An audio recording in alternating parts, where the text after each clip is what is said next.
Olá, graça e paz.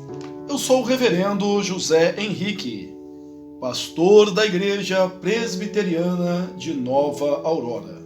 Aqui, em nossa escola dominical, estamos estudando a revista Nossa Fé, da editora Cultura Cristã. Tema trimestral: não adianta evitar os assuntos urgentes. Eles não vão embora. A lição de hoje é a lição número 7. Título: Tudo pelo social. Mas isto é a conversa de crente. Leitura básica, Salmo 37, 22 a 28. Aqueles a quem o Senhor abençoa possuirão a terra, e serão exterminados aqueles a quem amaldiçoa. O Senhor firma os passos do homem bom, e no seu caminho se compraz.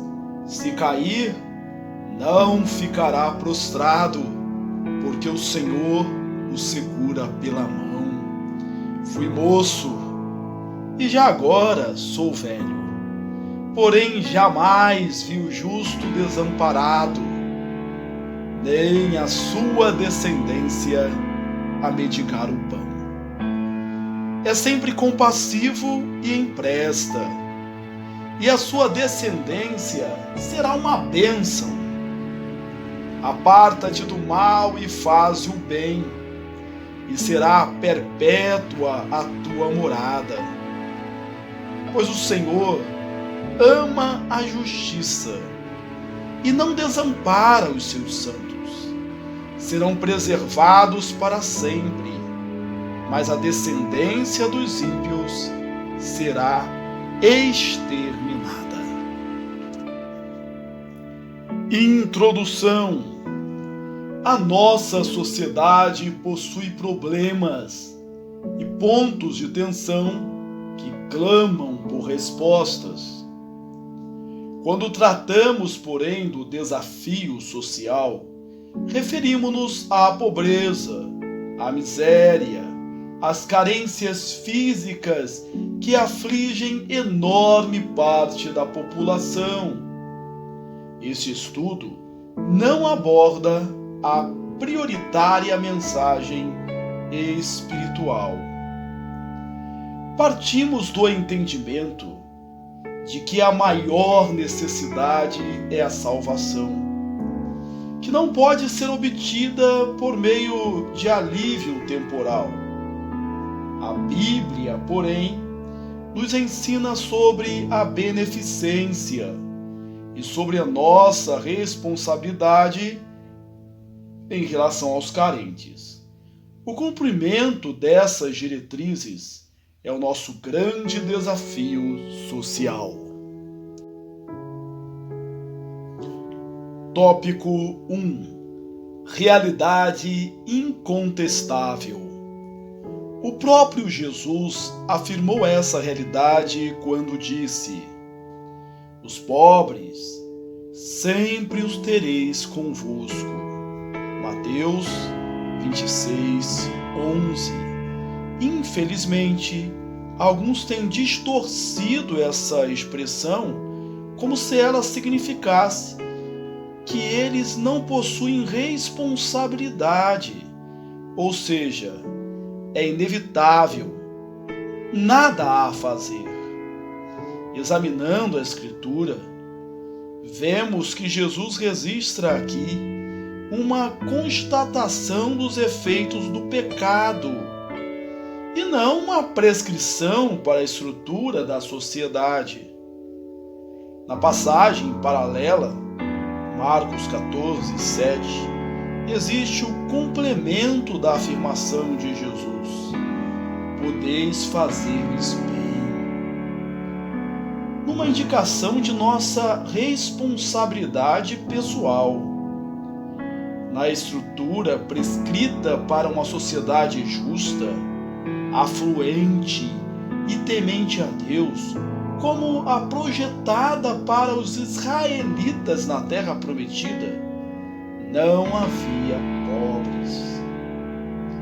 Para que entre ti não haja pobre, pois o Senhor teu Deus te abençoará abundantemente na terra que te dá por herança, para possuíres, se apenas ouvires atentamente a voz do Senhor teu Deus, para cuidares em cumprir todos esses mandamentos que hoje te ordeno.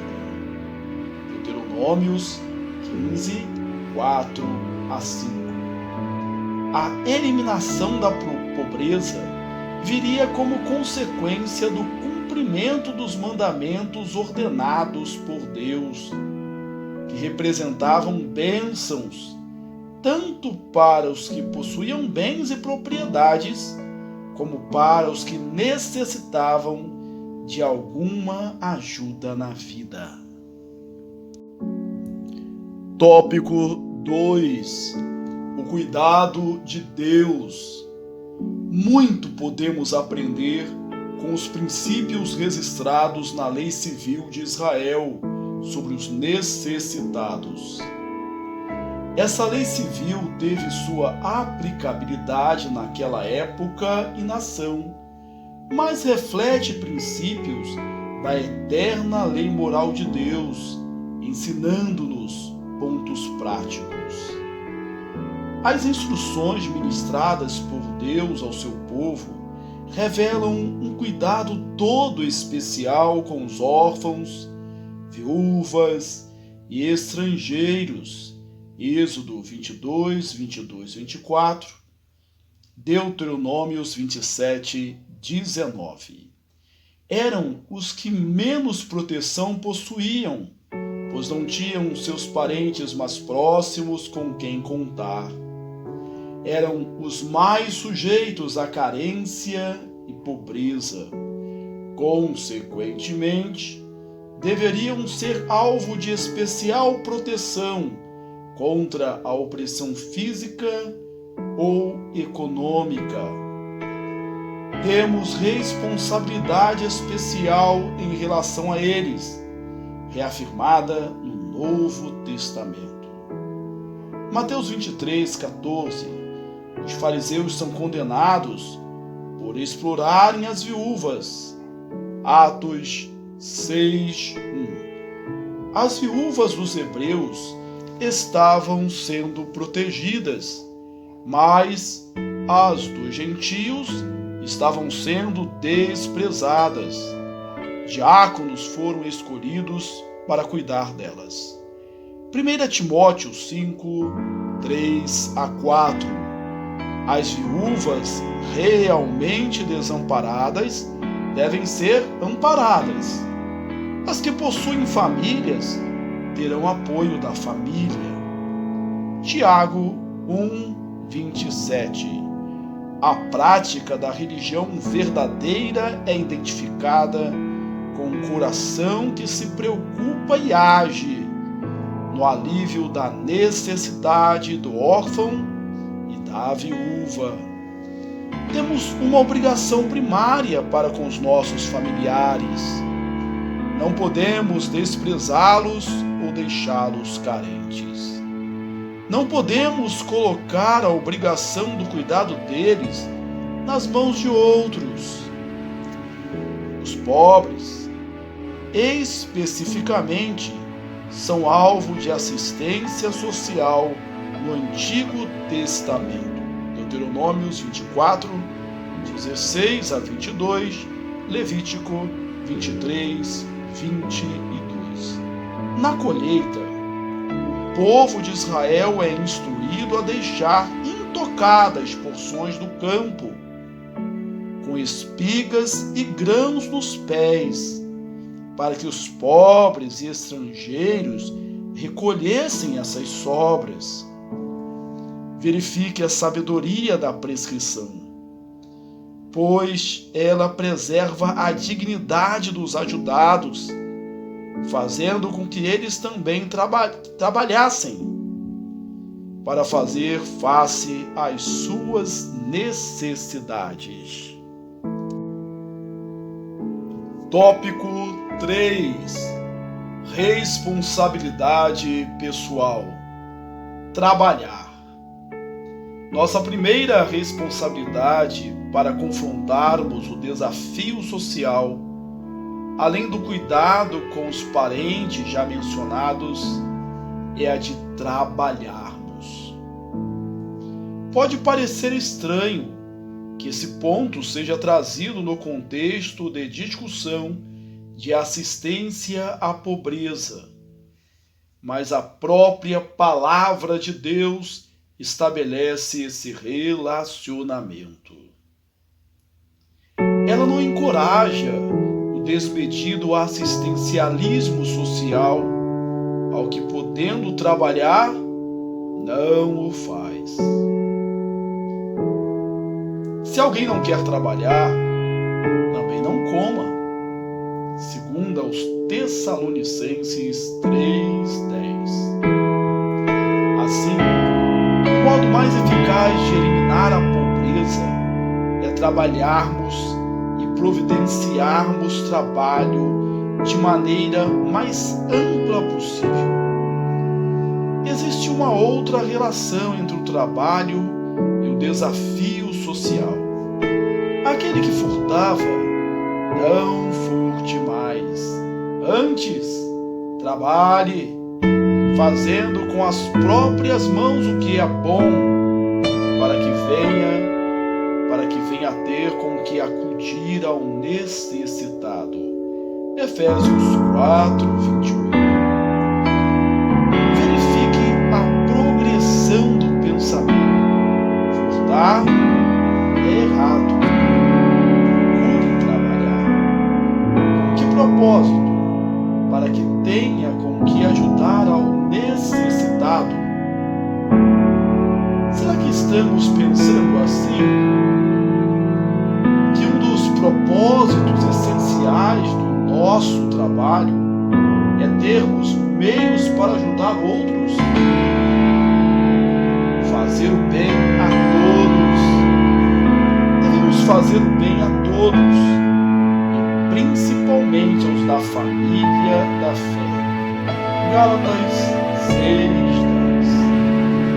Isso significa que de forma alguma podemos permitir a existência de necessitados dentro de nossa vida.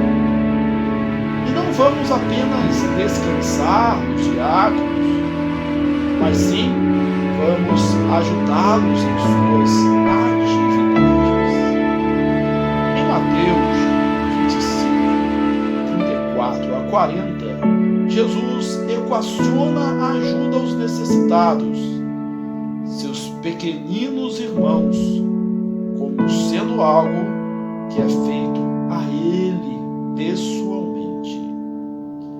Mostrar frutos pelas boas obras. Não somos salvos por nossas obras, mas fomos criados para as boas obras, as quais Deus de antemão preparou para que andássemos nela. Efésios 2:10. Devemos mostrar distinção nas boas obras a favor dos necessitados, para não nos tornarmos infrutíferos. Tito 3:14. Repartir segundo a prosperidade. A Bíblia diz aos ricos do presente século que sejam, na verdade, ricos de boas obras, generosos em dar, prontos a repartir. 1 Timóteo 6:17-18.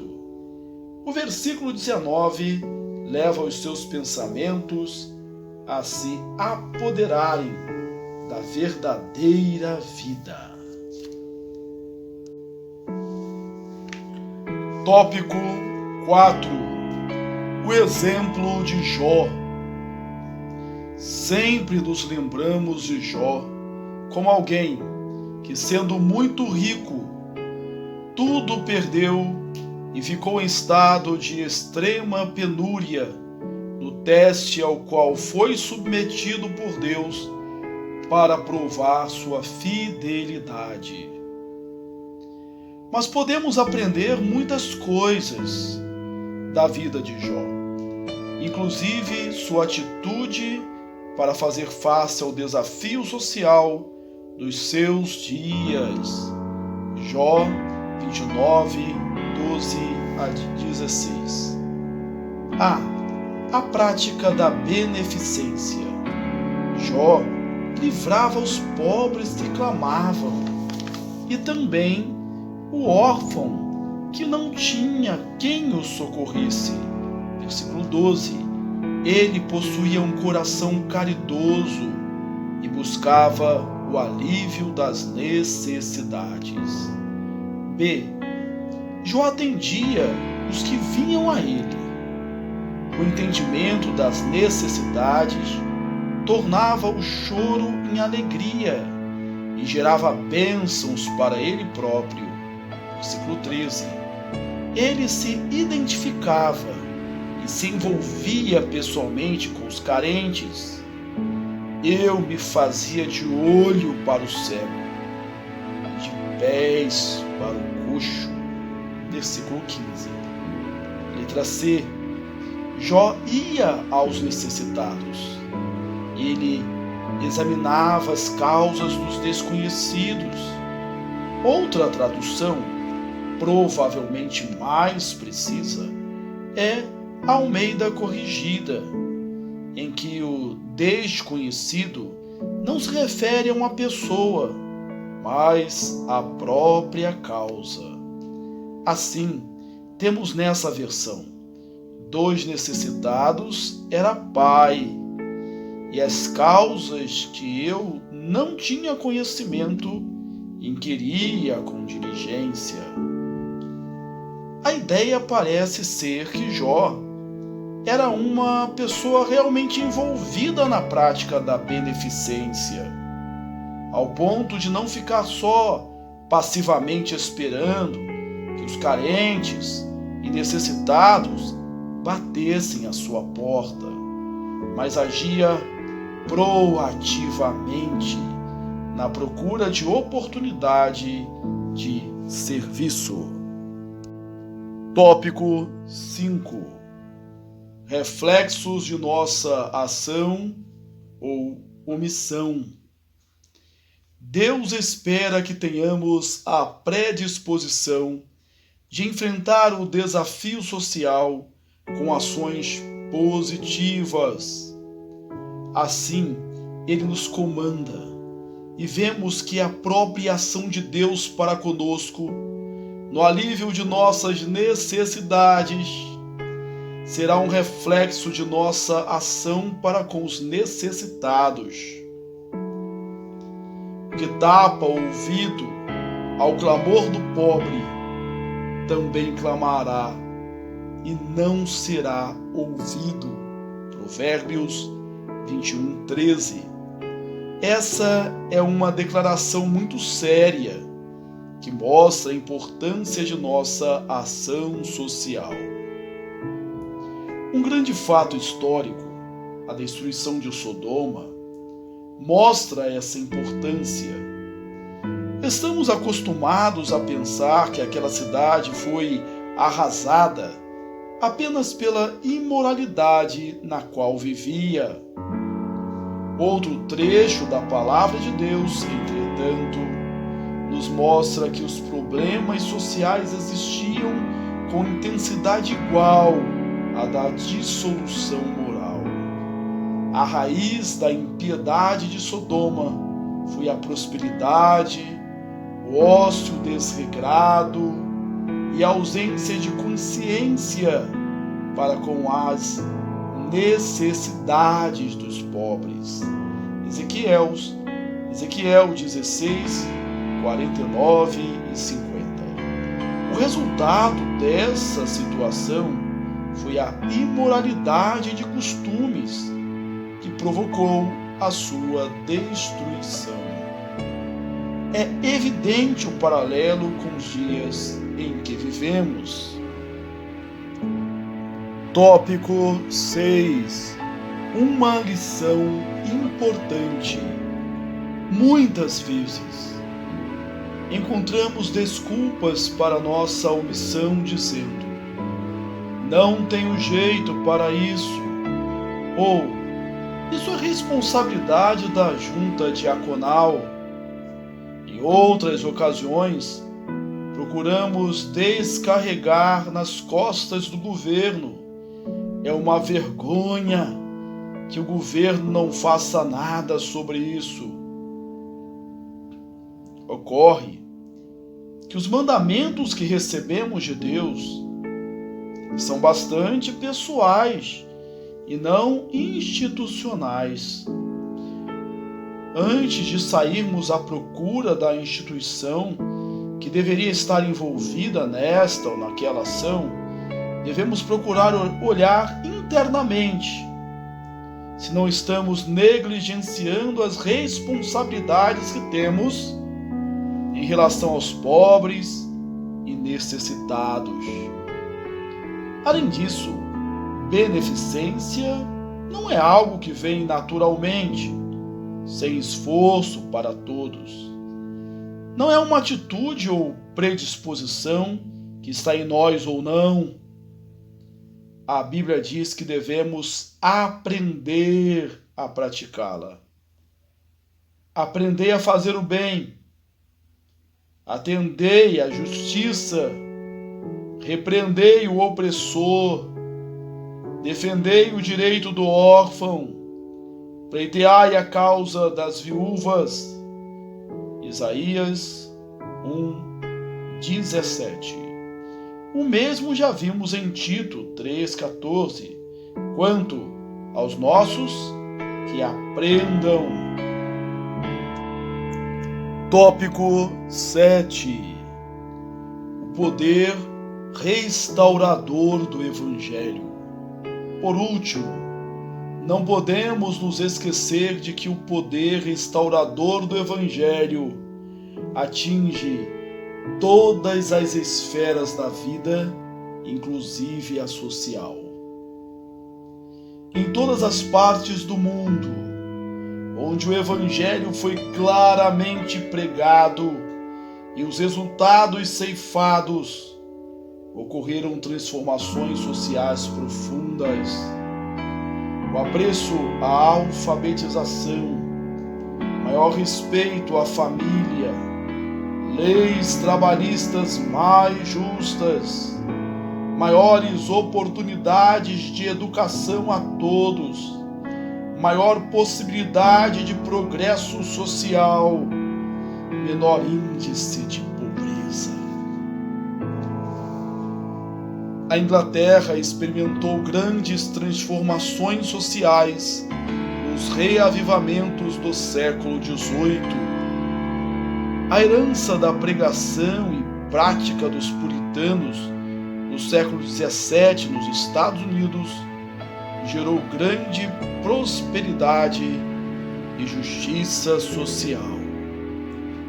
Poderíamos dar muitos exemplos de famílias e de gerações inteiras socialmente transformadas, não apenas espiritualmente, pela entrada do Evangelho no lar. Assim, nos ensina também o Salmo 37, especialmente em seu versículo 25.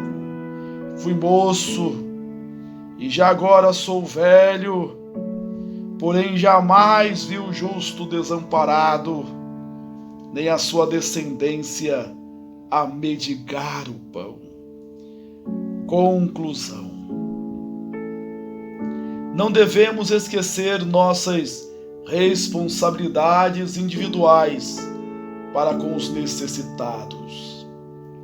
Mas lembremos-nos de que Deus protege os seus.